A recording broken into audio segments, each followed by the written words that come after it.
আমার কথা শোনার জন্য আবারও আপনাদের ধন্যবাদ। একটা বড় সুখবর আছে। মেট্রো রেল, এই মেট্রো রেল চালু হয়েছে শুক্রবারেও। সপ্তাহে 7 দিন একভাবেই চলবে। এই সুখবরটা এই কারণে বললাম যে এই প্রথম আজকে শুক্রবার এটা চালু হলো। দুপুর 3টা কিংবা 3:30 থেকে রাত্রে 9:30 পর্যন্ত চলবে। আর বড় আরেকটা সুখবর হলো যে কাজীপাড়া যে মেট্রো স্টেশন, এটাও আজকে চালু করে দেওয়া হয়েছে। তাহলে বাকি থাকলো মিরপুর 10। এইটা ঠিক হইতে হয়তো আরও অল্প কিছুদিন সময় লাগবে, বেশি দিন লাগবে না।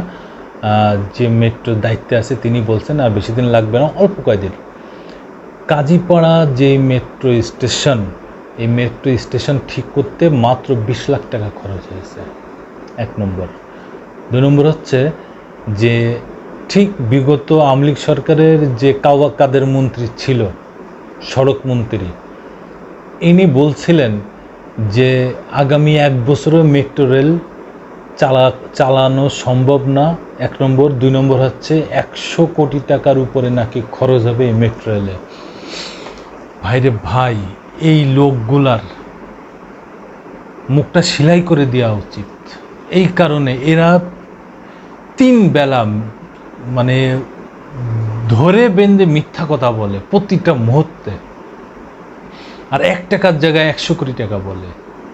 এত বড় মিথ্যাবাদী এই মানুষগুলা জনগণের সাথে দিনে দুপুরে রাতে 24 ঘন্টা এইভাবে মিথ্যা বলে আসছে, মানুষের মিথ্যা স্বপ্ন দিয়ে আসছে, মিথ্যা আশা দেখায় দিয়ে আসছে। এই মানুষগুলা এতটা খারাপ, এদের মানে এরা তো সব পালিয়ে গেছে, এরা কি বয়কট করবে? এরা তো সব কোথায় পালিয়ে গেছে সে ওরাই জানে। মাত্র 1 কোটি টাকা খরচ হয়েছে টোটাল ব্যবস্থাপনা ঠিক করতে, আর 20 লাখ টাকা কাজীপাড়া স্টেশনটা ঠিক করতে।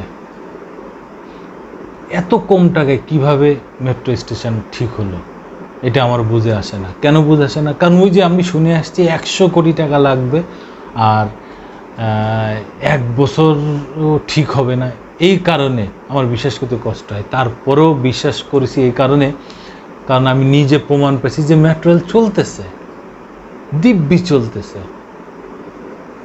100 কোটি টাকা লাগে নাই, 1 বছরও লাগে নাই, চলতেছে। এবং মেট্রো রেল সপ্তাহে 7 দিন চলবে, শুক্রবারও চলবে। আজকে শুক্রবারে প্রথম যখন চালু হলো, শুক্রবারে কিছুটা সময় মানে পাওয়া যায়নি, যাত্রীগণ পাওয়া যায়নি।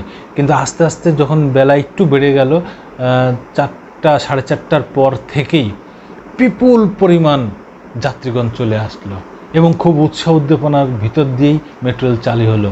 এবং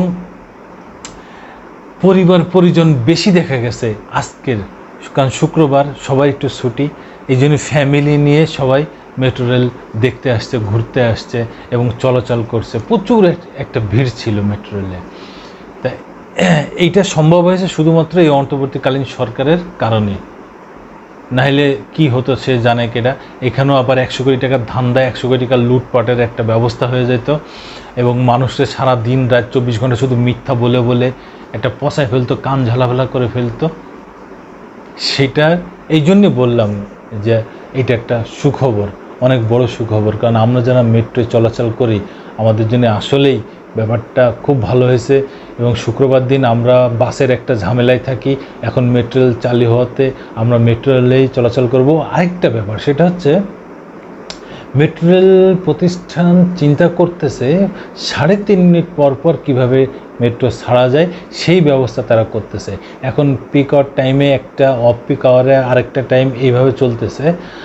আর এভারেজ সব মিলাই 3.5 মিনিটে কীভাবে একটার করে ট্রেন ছাড়া যায় সেই ব্যাপারে তারা চিন্তা করতেছে এবং খুব শিগগিরই সেটা নাকি চালু হবে।